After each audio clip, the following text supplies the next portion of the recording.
Isang paalala, ang video na ito ay ayon lamang sa aking sariling pananaliksik. Hindi ko nais na pilitin ang sino man na maniwala sa videong inyong matutunghayan. Kung hindi kayo kumbinsido sa mga impormasyon at taliwas ang inyong paniniwala sa kaalamang aking ilalahad, maaari kayong gumawa ng sarili ninyong pagsisiyasat para sa inyong kakontentuhan. Ang videong ito ay gabay lamang sa mas malalim na kaalaman at pag-intindi at hindi gawa ng isang profesional. Naniniwala ako na malaya tayong magbigay ng opinyon at suhestyon bilang malayang mamamayan ng Pilipinas. Maraming salamat po. Nagiging trending sa kasalukuyan ang issue sa pagitan ng dating yumaong starlet na si Pepsi Paloma at ng isa sa mga itinuturong gumasa umano sa kanya na si Vic Soto sa paglabas ng pelikulang may kaugnayan sa buhay at naging masalimuot na pagkamatay ng dating aktres. Bilang naging sagot ni Vic Soto sa direktor ng naturang pelikula, 9 ng Enero ng kasalukuyang taon, kinasuhan ni Bossing Vic si Daryl Yap, ang direktor, ng 19 counts of cyber libel sa Muntinlupa Regional Trial Court dahil sa pagdawit sa pangalan niya sa movie teaser bilang pist umano ng yumaong aktres na si Pepsi Paloma. Kasunod nito, kinatigan ng Muntinlupa RTC Branch 205 ang pag-issue ng rate of habeas data upang ipatigil ang pagpo-post at pag-share ng teaser video ng naturang pelikula. Ang cyber libel case na isinampa ng batikang TV host at aktor ay aabot ng kabuang 35 million pesos hanggang 20 million pesos bilang moral damages at karagdagang 15 million pesos bilang exemplary damages. Subalit bukod kay Vic Soto na siyang pangunahing tinamaan sa teaser pa lamang ng pelikula tungkol sa buhay ni Pepsi Paloma, marami ding mga kilalang bituin sa pinilakang tabing ang nakisimpatya sa comedian/host. Isa na nga dito ay ang batikang mamamahayag na si Arnold Clavio. Subalit hindi ito pinalampas ng kontrobersyal na direktor.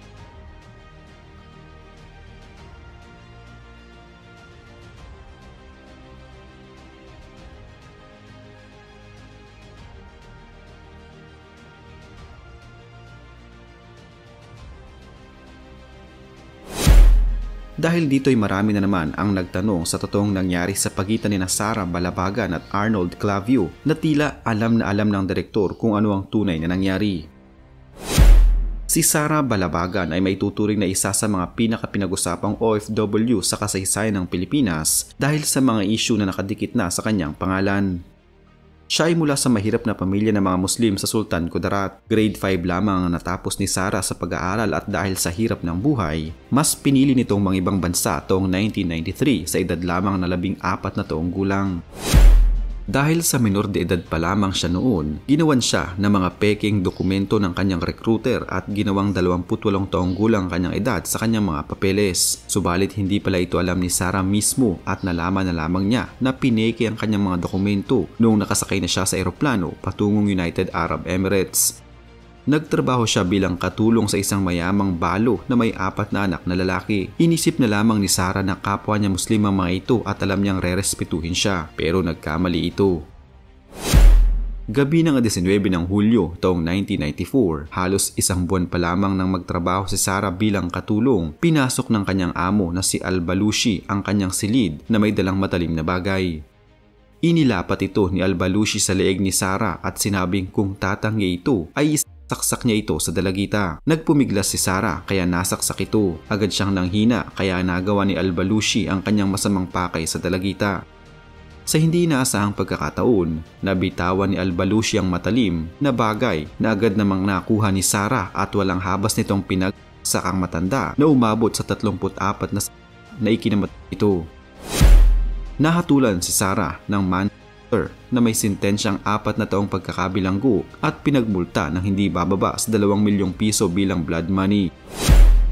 Sa parehong araw ay kinalala din ng korte na siya ay biktima ng pananamantala mula sa mga lumabas na resulta sa kanyang medical examinations. Dahil dito ay binayaran siya ng nasa 1.2 milyong piso bilang kapalit ng kanyang puri. Subalit marami ang naghikayat na kapamilya ni Al-Balushi na patawan ng parusang kamatayan ng dalagita dahil na din sa hindi pala basta-basta ang kanyang napaslang na matanda. Si Al-Balushi pala ang itinuturing noon na pinaka-leader ng buong angkan ng Al-Balushi sa UAE. Agad namang umaksyon ang ating embahada. Kinuhanan ng abogado si Sara at lumikom ng pondo mula sa iba't ibang ahensya ng gobyerno ng Pilipinas upang magamit na blood money ni Sara. Subalit ang pera ay tinanggihan ng pamilya ng matanda. Ilang buwan lamang mula nang lumabas ang unang hatol kay Sarah ay lumabas ang bagong hatol sa kanya. Ipinagsawalang bahala ng korte na biktima ito at ipinagtanggol nito ang sarili dahil na din sa 34 na saksak na tinamo ng matanda. Ayon sa korte, sinadya umano ni Sarah na wakasan ang buhay ng matanda. Dahil dito'y binago ang kanyang parusa at hinatulan siya ng parusang kamatayan. Dahil dito'y maraming nagalit at tumuligsa sa naging hatol kay Sarah. Mula sa mga kapwa nito OFW sa iba't ibang panig ng mundo, sa kanyang pamilya at sa mga Pinoy sa Pilipinas. Ayon pa sa marami noon, hindi umano sapat ang ginagawa ng administrasyon noon ni dating Pangulong Fidel Ramos upang ipagtanggol ang ating kababayan. Dahil dito'y mas lalo pang naging agresibo ang panig ng Pilipinas upang iligtas ang dalagita. Hanggang sa mapakiusapan ng mismong hari noon ng UAE na wag nang ituloy ang parusang kamatayan sa dalagita matapos maresolba ang issue din ito noon sa edad na nakalagay sa kanyang mga dokumento. Sa pangatlong hatol kay Sarah ay ibinaba na lamang sa 1 taong pagkakabilanggo ang kanyang sentensya na may 100 latigo at blood money na hindi bababa sa 2 milyong piso. 3 buwan pa lamang bago matapos ang sentensya ni Sarah ay pinalaya na ito at pinauwi ng gobyerno ng UAE dahil sa kanya umanong good behavior sa loob ng piitan.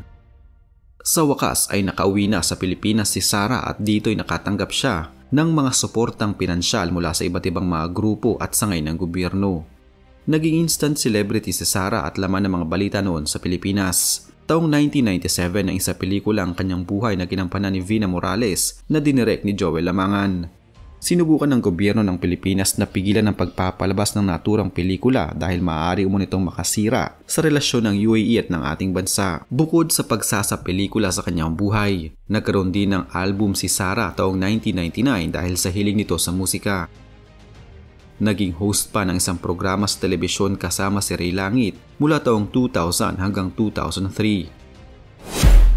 Saglit na nahinto si Sarah sa kanyang buhay showbiz nang ito'y mabuntis. Hindi nito pinangalanan noong una ang ama ng kanyang panganay kahit pa nailuwal na niya ito. Ayon pa sa mga lumabas na balita noon, isa umano sa mga lalaking tumulong at nakatrabaho niya ang ama ng kanyang anak. Taong 2003 ay pinakasalan ni Sarah ang isang backup dancer na nagngangalang Russell Vergara at nagkaroon sila ng 2 anak. Subalit taong 2010 ay naghiwalay din ito. Taong 2011, nang magtungo siya sa US ay nakilala niya ang isang Baptist Church member na si June Sereno at pinakasalan niya ito. Taong 2013, nagkaroon sila ng isang anak at nanirahan sa Las Vegas.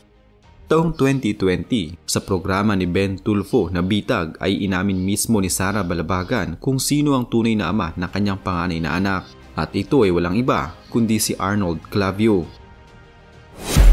Inamin niya ito hindi upang siraan si Igan kundi para linisin ang mga pangalan ng mga taong tumulong sa kanya na nadadawit sa kanyang issue lalo na ang ambassador noon ng Pilipinas na naging malaki ang tulong sa paglaya nito. Inamin niya din ito upang maging malinaw ang lahat at maprotektahan ang kanyang anak. Si Ambassador Cineres pala ang kumupkop sa kanya noong panahong siya ay nagbuntis. Ang ama ng kanyang panganay na nooy 21 taong gulang lamang na batikang mamahayag ngayon ay si Arnold Clavio. Si Clavio ay isa sa mga nag-cover sa kanyang kwento noong siya ay nasa piitan pa lamang sa UAE. Naging malapit umano sila sa isa't isa at Kuya Arnold pa ang tawag niya noon dito. Noong makauwi ito sa Pilipinas, si Arnold Clavio ang naging isa sa mga nag-cover sa kanyang kwento at nagkaroon pa ng eksklusibong panayam sa dalagita. Nakarating pa sa probinsya ni Sarah si Arnold Clavio para lamang eksklusibo niya ito makapanayam. Si Igan umano ang nag-tour kay Sarah sa Maynila, nagdala sa sinihan at kung ano-ano pa. Nahulog ang loob nila sa isa't isa hanggang sa magkaroon sila ng lihim na relasyon. Ang kabilin-bilinan umano ni Arnold kay Sarah na kahit anong mangyari, wag na wag nitong aaminin ang tungkol sa namamagitan sa kanila. Tumagal lamang ang kanilang relasyon ng 1 taon at nagbunga na nga ito ng isang anak na naging panganay ni Sarah. Sa ngayon ay nasa poder ni Sarah ang anak nila ni Igan at hindi umano ito pinababayaan ng batikang mamamahayag mula noon hanggang ngayon.